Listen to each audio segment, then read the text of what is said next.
Good afternoon. It's 12 noon and this is Midday Live from the News Hub here at Adesawe Kanda. My name is Efua Tieku. The headlines this afternoon.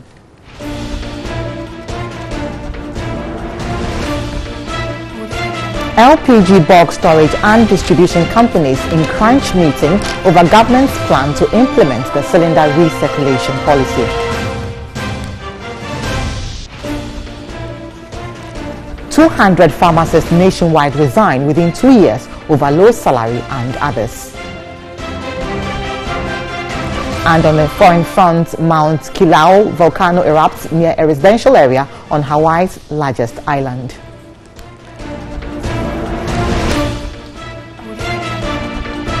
So we have all these, including business, sports and entertainment in the next 1 hour. Do stay with us. Now on to our very first story. The Government and Hospital Pharmacists Association, GOSPA, has expressed concern over the high rate at which pharmacists are resigning from public hospitals. Now within 2 years, 200 pharmacists nationwide have resigned due to low salary levels, wrongful grading and placement on the single spine salary structure. Leadership of GOSPA is asking the Fair Wages and Salaries Commission to address the issue or risk losing more pharmacists. There are 700 government pharmacists nationwide working in the public sector. However, from 2016 till now, the number has reduced to 500 due to low salary levels. According to the leadership of the Government and the Hospital Pharmacists Association, GOSPA, every week, more than 10 pharmacists resign, citing distortions in their salaries. A former chairman of GOSPA, Raymond Tete, has expressed fear more pharmacists could resign in the coming months. Every month you get your returns from the Accountant General's office and the number is dropping. So it's a clear evidence that, you can't pay salaries that cannot support the individual.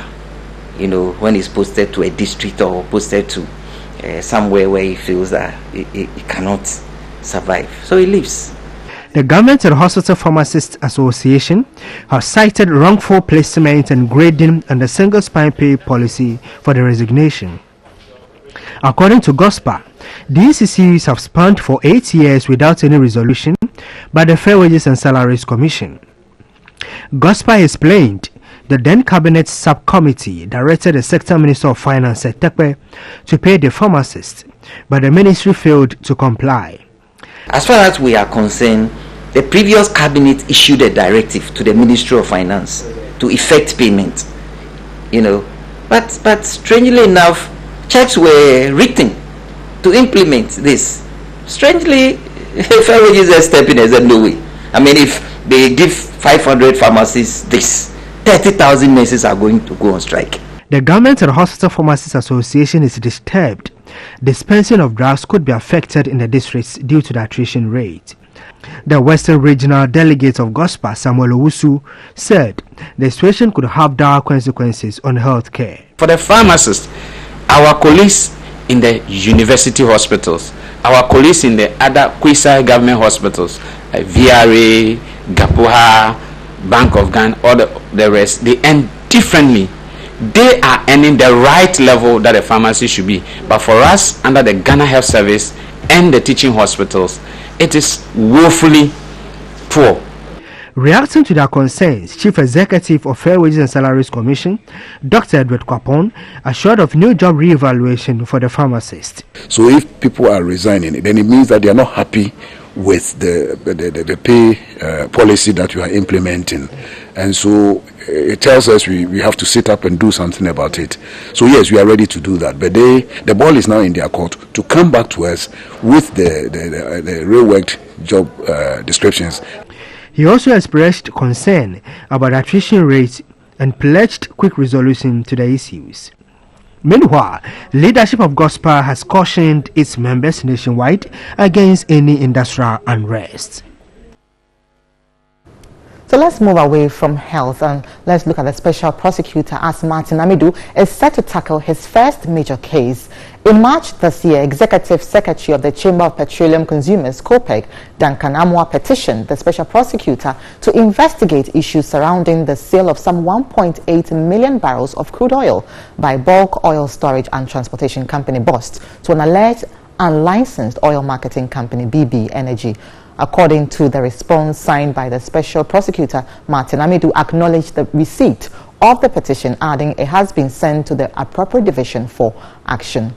The letter also stated that once the composition of the core basic organs of the Office of the Special Prosecutor is completed, COPEC's petition will be handled promptly. Executive Secretary of COPEC, Duncan Amoah, was also directed in the letter to be ready to provide further and better particulars with regard to issues raised in the petition. The Managing Director of BOST, Albert Obimboating, was also copied.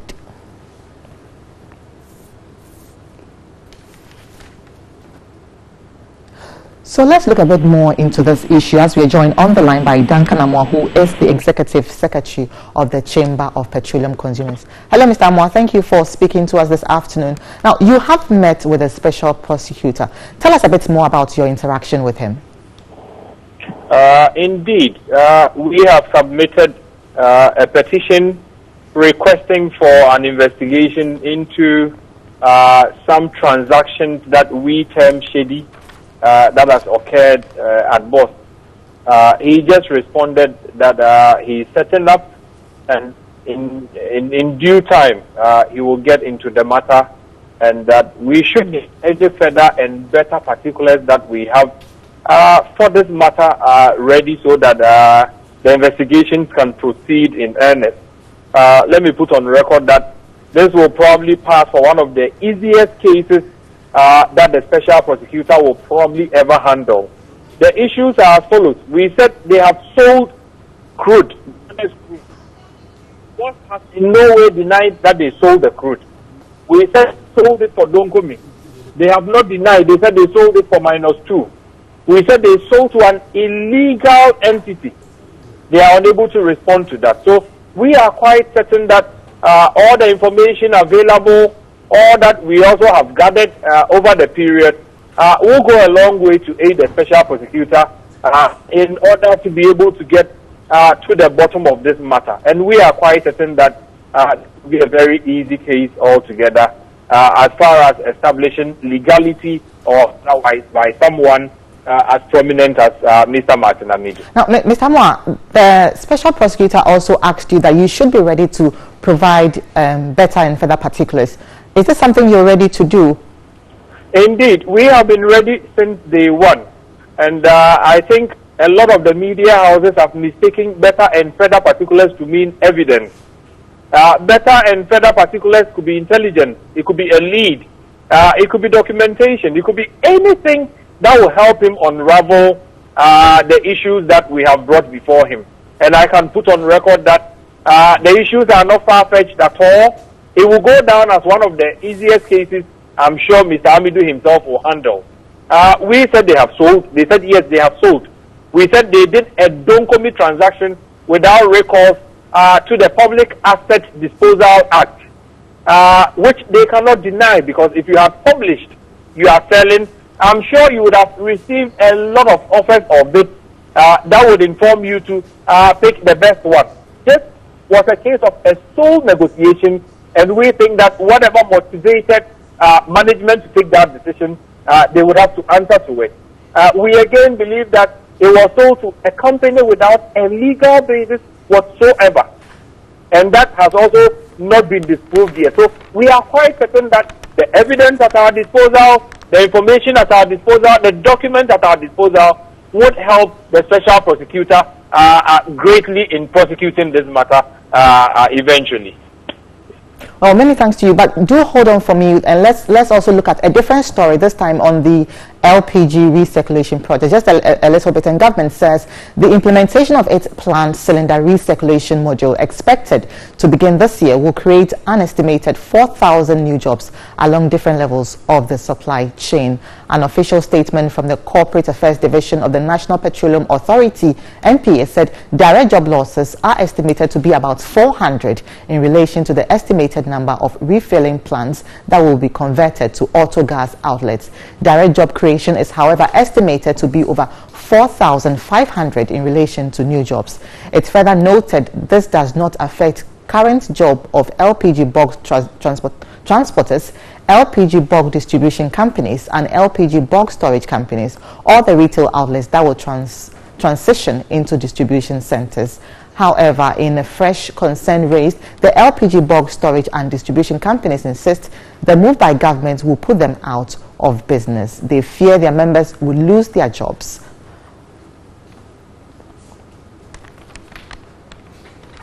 So, Mr. Amma, if we still have you on the line, let's now speak to this issue about the LPG recirculation project. Government is saying that the jobs lost will be 400, but then there will be about 1,000 or so, a lot more jobs being gained. What's your view on that? Indeed, I would continue to plead with the government to hasten slowly with the LPG recirculation program. Some of us have suggested that if it was possible, the government should run the program parallel to what the current system already dictates, so that whatever shortcomings, whatever challenges the cylinder recirculation program would have, we will take time to correct them before killing existing jobs altogether. And so we will continue to impress on government to hasten but slowly. If it was possible to even do a pilot for 5 years, we should go ahead and do a pilot, knowing that we are able to do whatever corrections necessary before throwing out the current operators altogether. Anything short, Ghanaians will be in for some difficult times if the cylinder recirculation program comes up against any unforeseen challenges that might get them out of business. We want the government to go, but the government should hasten slowly. If it is possible for the government to run the two programs side by side so that Ghanaians are free, those who want to buy 10 cedis, 20 cedis as of today, should be able to walk to the existing retail plants and buy. Those who have the money to buy the already filled bottles should also be allowed to buy them from the selected outlets, so that the two can, coexist, and then over time we'll be able to pick the much better one, the much safer one. But I think the speed is rather Mr. Amma, you are saying government should hasten a bit slowly, but I believe it's a matter of urgency, especially when we've had instances of explosions. You don't believe this is a matter of urgency and that government needs to actually move fast on this? You see, we did some numbers. If you talk of the current LPG outlets across the country, you are looking at between 650 and 700. Of this number, you've had about 5 explosions. If you do the math, it's even less than 1%, meaning that 99% of the operations have been safe for all of us all along. But nonetheless, there are safety issues even among the 99%, aren't there? Of course, there are. And there will be safety issues even with the new system. Because whether you like it or not, handling hydrocarbons would forever be a challenge to any industry. And we want to believe that so long as the operations are not too hazardous to all of us, 99% safe, what it means is that if we could even encourage and improve their safety mechanisms, they might be able to deliver 100%. Unfortunately, if you lump them together and you collapse all of them for the dangers one or two have posed, you may not be fair to all of them, especially knowing that some of them have contracted loans. Some have used their pension funds to set up these establishments. If you collapse them within a year, we think that that will be rather too harsh, and the government should hasten a bit slowly on this one. Mr. Amwa, many thanks for your time. And that was Duncan Amwa, who is the Executive Secretary of the Chamber of Petroleum Consumers. Now on to some other news. And many Ghanaians have described as waste of state resources the frequent renovation of government bungalows. They are of the view expenditure on renovation works constitutes a burden on the public purse. But are the criticisms justified? Evelyn Tema has more. Accommodation plays an important role in the lives of people. For public servants, particularly presidents of the Republic, ministers, speakers of parliament and other Article 71 office holders, it is even more crucial. These categories of public servants are accommodated by the state and given all the incentives to make them have a free mind to work efficiently.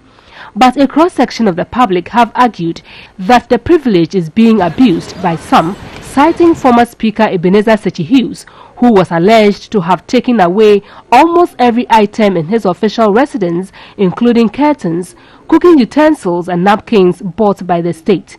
Also, anytime there is a change of government, renovation work usually has to be done before the new government officials, being it ministers or Speaker of Parliament, moves in, and this has raised cost concerns. Many have argued that such frequent residential renovations of public servants and higher authority are wasteful, as it has become a trend.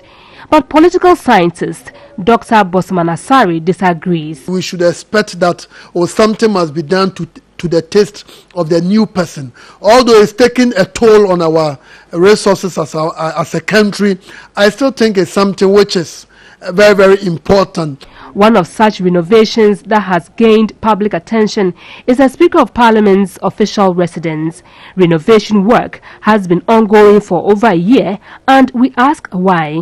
Just when the process had gone through procurement and all those things and work was almost done, the entire wall collapsed. And so that had to also go through the entire process again for approvals to be sought and given for the work to be done.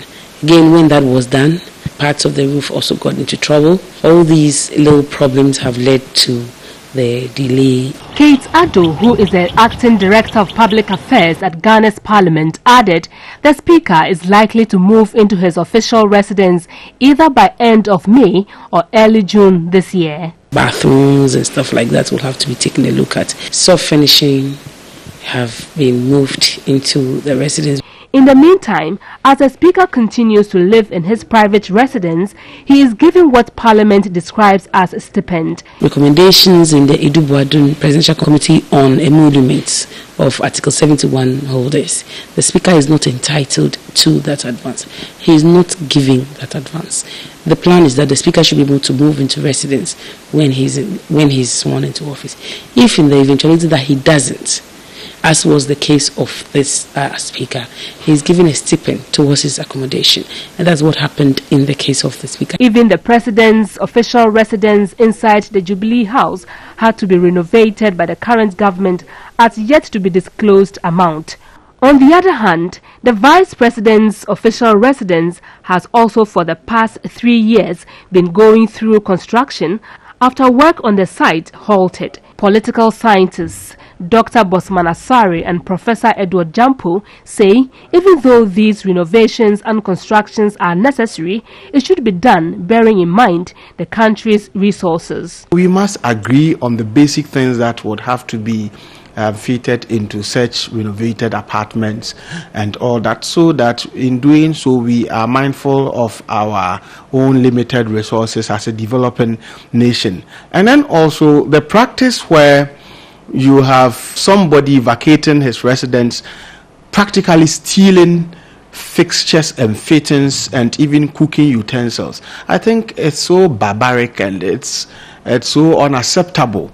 Let's make sure we do it in such a way that at the end of the day, the nation will get value for money. It shouldn't be like something some people are going to benefit in a manner in certain deals or certain shady deals. Acting Managing Director of Architectural and Engineering Services Limited, Robert Abugiri, says renovation of a bungalow can take over a year depending on the scope of work. If there are cracks and it all has to do with the foundation, and you have to support the structure from underground, that is called underpinning. It's not something you can just do within a day. You have to be doing it stage by stage. Work here, leave that place, move to the next place, and work again. Sometimes rehabilitation works even take longer than some new constructions. He could, however, not give the amount involved in such exercises, but added a house should take at least 5 years before being renovated. Evelyn Tinkma, TV3 News, Accra.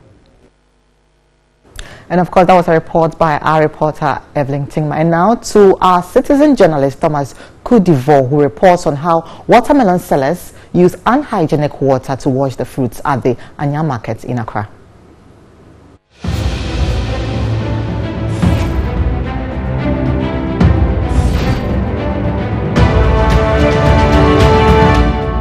This is Yao Tom, and I am reporting from Academy Junction, just after the Anya market here in Accra. What you see in the videos is really going on and is perhaps being replicated all over the city. The watermelon hawkers pick up their fruits from the pile on the ground. They dip it very briefly in that tiny basin of water, then slice it up, arrange the slices nicely, and they are ready for consumption. Same basin, same water for dozens of watermelons. The implications for public health are obvious. Question is, what are the authorities doing about this?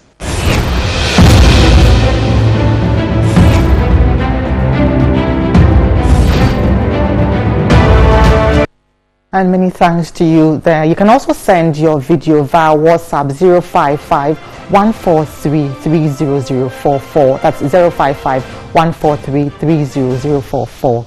You're watching Media Live on TV3. We'll be right back.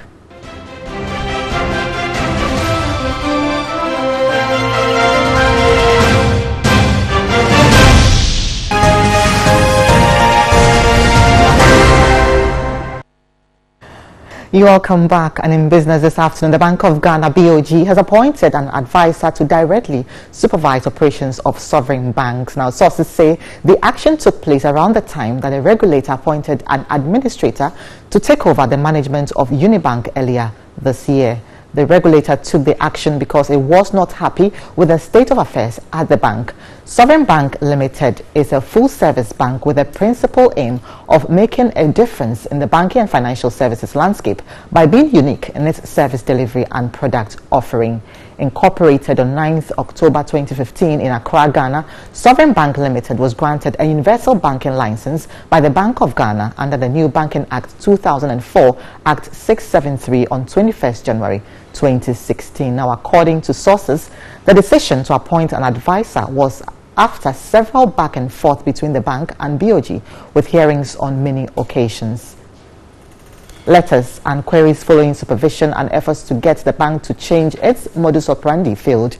The move was also a follow-up action on examination and other supervisory reports which showed unsatisfactory operations. This follows other supervisory reports and failure to comply with directives decided to take remedial action by appointing an advisor.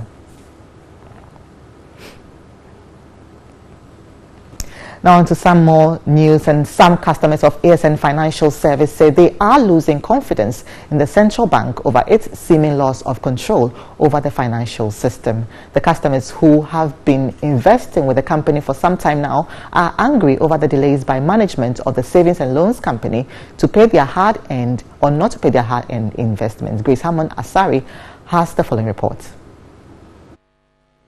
Management of ASN Financial Services April last year met over 1,000 clients to explain reasons why customers cannot have access to monies they invested in the company, and subsequently pleaded with them to wait for a year before their investments are refunded. According to the customers, the set date after a year's wait was April 30, 2018. Some customers arrived at the Medina Fastung office and the place was under lock and key. I am currently here at the head office of ASN Financial Services located at Medina Firestone. The place looks filthy and deserted. Looks like there's not been any form of activity for some days or even months now, looking at the gravity of the filth. Walking up the stairs, I can see a notice which is informing customers that the financial service is breaking for the Christmas holidays from the 22nd of December to the 2nd of January 2018. The note continues that effective 2nd January 2017, the head office is relocating to Adabraka. Nana Edunipa, one of the customers who invested over 5,000 cedis and was due to collect around 6,600, explained he blames the regulator for the crisis. Why should Ghana government allow everybody to come and operate that I'm operating and so and so? They advertise this in radio and everything so that we are sure that it is a true investment. You see, old man like me, struggling and get 5,000. You say you pay me 32% for a year. Look where I am now. This is not the first time customers have had to endure delays in the release of their investment owing to some irregularities. Last year, customers of the defunct DKM Microfinance were unable to retrieve huge sums of monies they invested in the company. George Opoku, another frustrated customer, shared his story. They give us up to the ending of April. So I'm here to check up and see whether I can get my money back. I saw that they've closed the place, and then I saw the number. I called them. They said they are now relocated at Dabraka. So I'm going there to find out whether it's true. After speaking with a contact on the notice, the news team got to the Dabraka branch of ASN. The office was opened, doing business. Managing Director of ASN, who spoke off camera, admitted that the institution was facing some financial crisis, but assured customers of the safety of their funds. The customers say they will not relent in using any legal means to retrieve their funds. I will find a way of getting my money back, because if they are really exist, or they are the company, they are using another name, I will really find out the new name they are using. Because they've given my statement, I know I have money with them, so I have to get it back. Any means, by going to the court, any means of getting the money, I have to see advice, either lawyer or someone, to be able to get my money back. The management of ASN are not sure of the payment plan for customers, and so till then, customers will have no option than to wait for a refund. Well, and still in the news, business confidence for the first quarter of this year has declined marginally as compared with that of the last quarter of 2017. And that's according to Association of Ghana Industries, AGI Business Barometer. President of the association, Dr. Yao Edujemfi, says even though the first quarter of this year saw some positive signs, including a good mix of the macroeconomic indicators, the confidence seems to be declining. According to the report released by the AGI Business Barometer in the first quarter, 47% of businesses across the country saw high electricity tariffs as the number one difficulty. The next challenges were cost and access to credit. According to the AGI President, Dr. Yao Edujemfi, businesses came under pressure from high electricity tariffs in the first quarter of 2018 prior to the reduction of electricity tariffs by the PURC. Electricity tariff reduction. AGI welcomes the recent announcement of reductions of electricity tariff and commends the government for this bold step. The 25 to 30% reduction in tariff has brought some relief to industry and non-residential customers, especially where the consumer had experienced such significant reduction in a long while. According to the Chief Executive Officer of AGI, Seth Chuma Kwabwa, business confidence level recorded was good, though it dropped from 107.9 to 100.5 comparing 2017 to 2018. It is really not new that for the first quarter, the index is dropping. The second quarter will be very interesting. If it drops again, then we really need to be careful that, and especially if it drops below the red line. Fortunately today, it's not below the red line, it's above the red line, so the confidence level is good. The National Council of AGI is optimistic that the reduction of electricity tariffs will open up to new prospects for businesses and inure to our competitiveness as a country.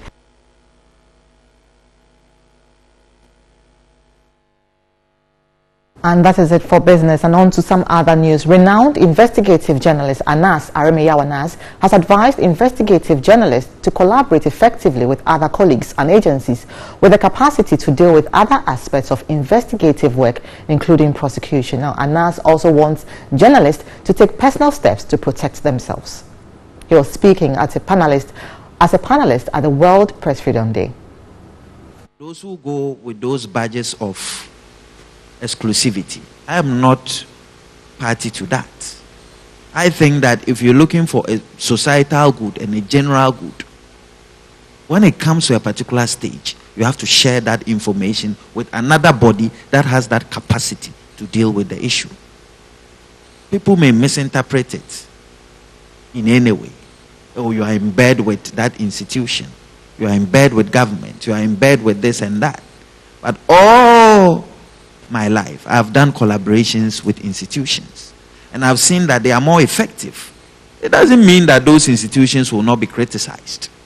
Panelists at the parallel session on investigative journalism spoke about ethics and risk mitigation. Claudia Julieta Duke, a Colombian journalist and human rights defender, advised journalists to devise self-protection strategies. She also called for access to global resources to enhance investigative journalism. Other journalists shared their experiences on the situation in their countries. Thousands of journalists are in prison in Ethiopia now. There is a law, it's called the anti-terrorism laws proclamation for the last 11 years. So many journalists are languishing in jail without conviction. Press freedom is a major challenge in Nigeria.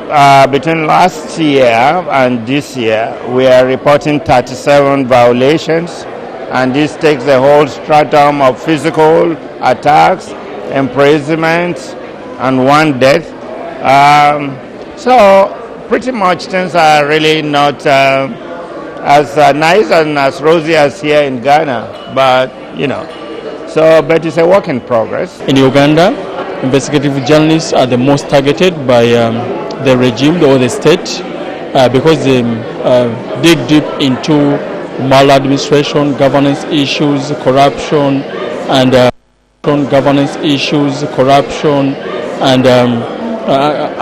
democratic tendencies. The main challenge in here, or the threat that is posed mainly to them, is infiltration. Many of them are being spied on by others.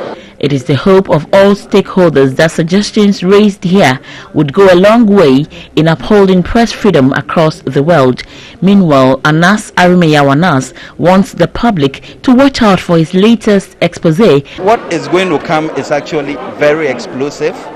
It's going to have what you want to see, and it's just around. Just come and you will see it. I can tell you that it's explosive enough, and you are going to see the big men who lie to this country. You are going to see them fall. In other news, the Fisheries and Aquaculture Development Ministry has called for an end to the transshipments between industrial trawlers and local boats at high seas. The move, according to Sector Minister Elizabeth Nafole-Kwe, is to improve monitoring and reduce avenue loss to the state. The fisheries sector has in recent years been burdened with a lot of controversies as a result of the infamous illegal, unregulated and unreported fishing activities. The development has since divided the stakeholder front over which way to go in addressing the challenge. While the state is battling to stop industrial trawlers and other bigger vessels from catching the undersized fishes, some boat owners and boat operators have teamed up with them. They go to the high seas to buy their catch to be sold at the landing beaches. The development do not only deprive the state of required revenue, but also affect the activities of the canoe fishing industry.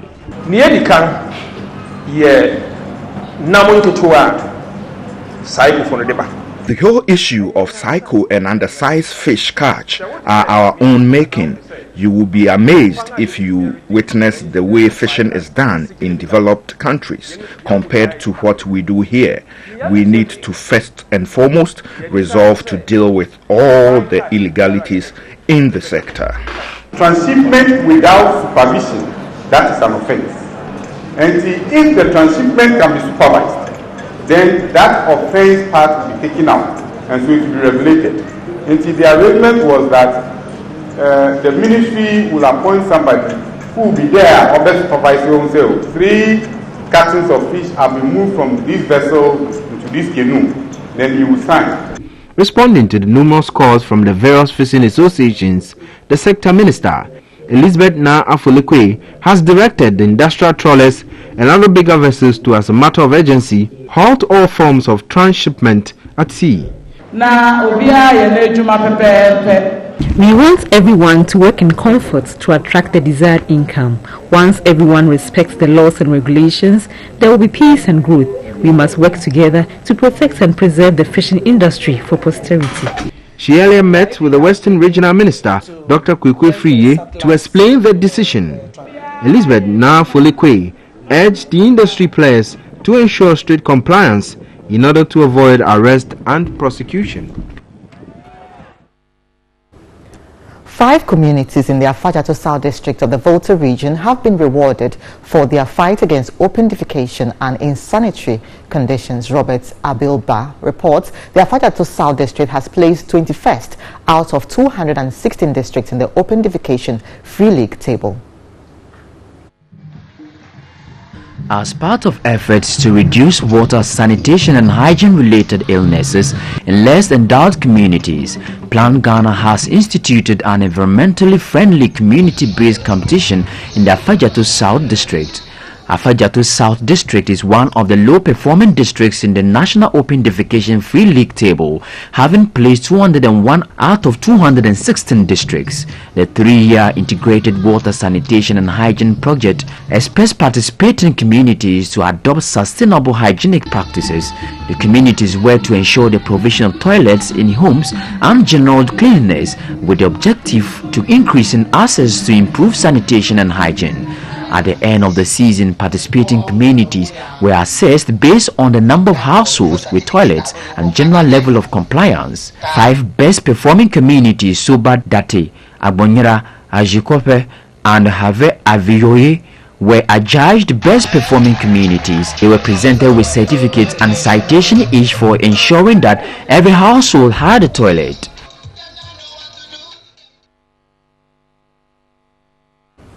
You're watching Midday Live on TV3. Now, if you want more news, you can go to 3news.com. Now let's look at some more stories. A total of 105 residents in the Yendi Municipal and Mion District in the northern region have benefited from free surgeries. Both male and female children and adults who hitherto had lived with their conditions for decades due to poverty had their dignity restored. A report by Zubeida Ismail. Bokoyili is a deprived community in the Myong district of the northern region. The community lacks basic healthcare infrastructure, and residents trek several miles to access healthcare. As part of measures to promote access to healthcare, a team of specialists from the United States and Ghana Baptist Mission have conducted surgeries at the Yendi Municipal Hospital. Reverend Emmanuel Mustafa, founder of the Ghana Baptist Mission and a member of the advisory board of the Yendi Municipal Hospital, explained the motive for the free surgeries on patients diagnosed with goitres, hernia and fibroid. The total saving of a man is what God desires. So number one, if you are preaching the gospel to people who say yes to Jesus and they are dying, what do we do? So in my ministry, I plant churches, I train leaders, I support with infrastructure, and also do social ministry. 4-year-old Munkaila and his 8-month-old sibling, Baba, were diagnosed with hernia. Before the medical team conducted surgery on the siblings, their mother was anxious, but looking forward to a successful surgery. After the surgery, their mother was excited. The team conducted a total of 105 free surgeries in 5 days.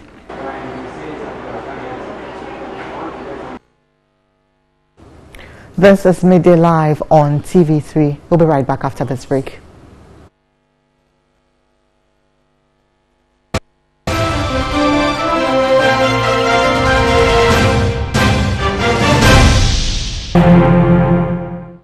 Hello, good afternoon. It's time to do sports here on Midday Live. My name is Yao Ofusula. I've been on to our very first story. And President of the Sports Rights Association of Ghana, Kwabena Yeboah, says the issue of Kumasi Asante Kotoko's inability to win games is not down to the coach alone. He outlined that many people in the club's hierarchy need to take a good look at themselves before blaming the coach alone for all the club's problems. You and I know that coaches is the most perilous job in the world, and coaches are a very soft target. They are always held as scapegoats. It doesn't matter whether an individual or 2 players squander 3 penalty kicks.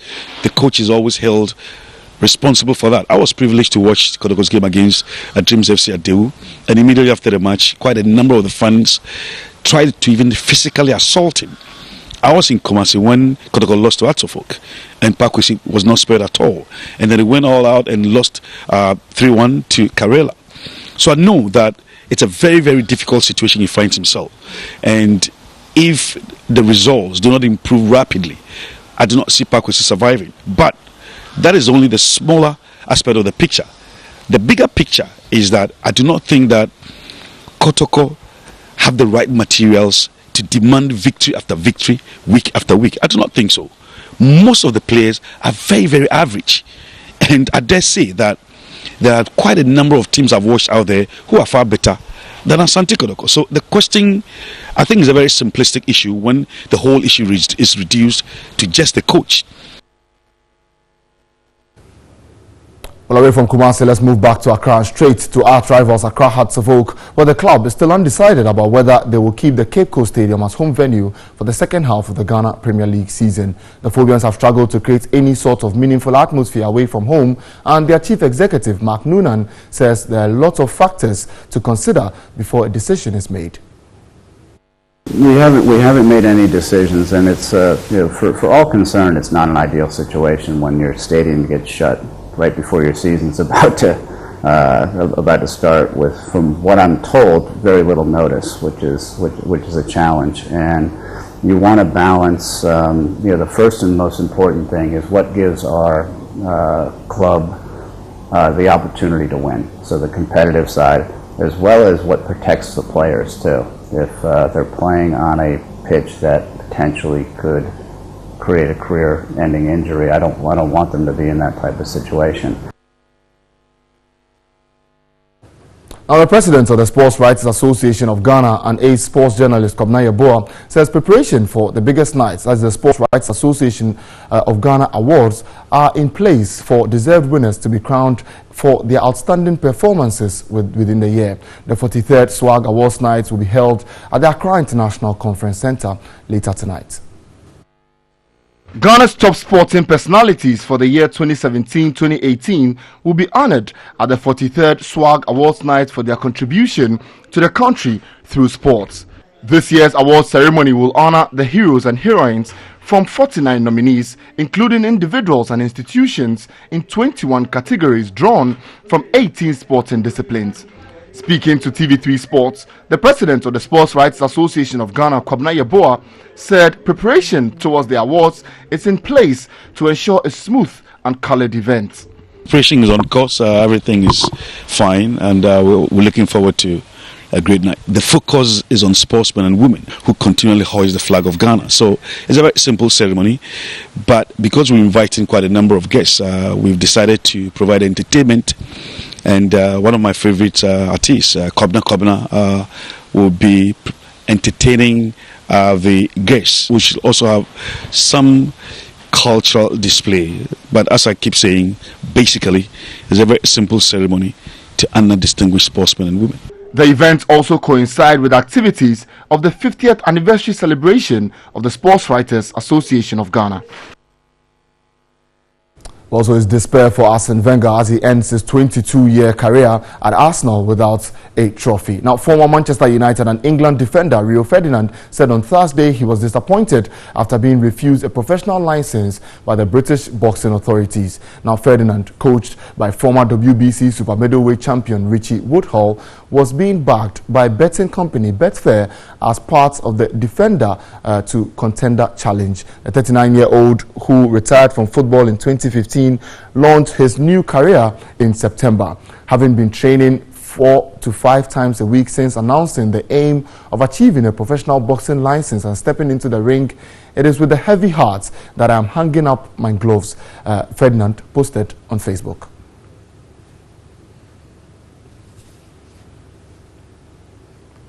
That's all for sports this afternoon. There will be more sports news in our subsequent bulletins. We'll take a breather here on Midday Live.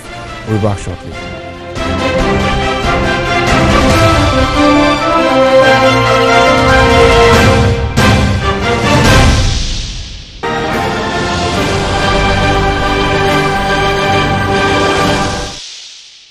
Welcome back to Midday Live on TV3. Let's do some international news. And Mount Kilauea volcano has erupted near a residential area on Hawaii's largest island. This has prompted a local state of emergency and the mandatory evacuation of 1,700 local residents. One witness said lava had burst across a road like a curtain of fire and he could smell sulfur and burning trees. Community centers have been opened to provide shelter. The eruption follows a series of strong earthquakes over recent days. A volcanic crater vent collapsed earlier this week, sending lava down the mountain slopes towards populated areas. Officials have been warning residents all week they should be prepared to evacuate as an eruption would give little warning.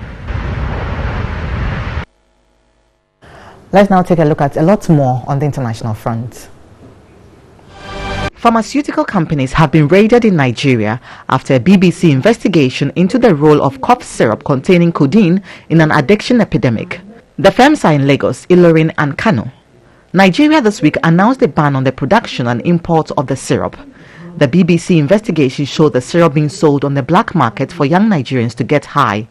The probe recorded a number of pharmaceutical employees selling the drug illegally. Prices of the syrup on the black market have shot up since the ban. 4 miners have died after an earthquake caused a cave-in at a South African gold mine. The miners were among 10 rescued from Sibanya Stillwater's Masakani mine, west of Johannesburg, after the incident on Thursday. The company said 3 miners remain trapped, 2 of whom are still unaccounted for. Up next is entertainment.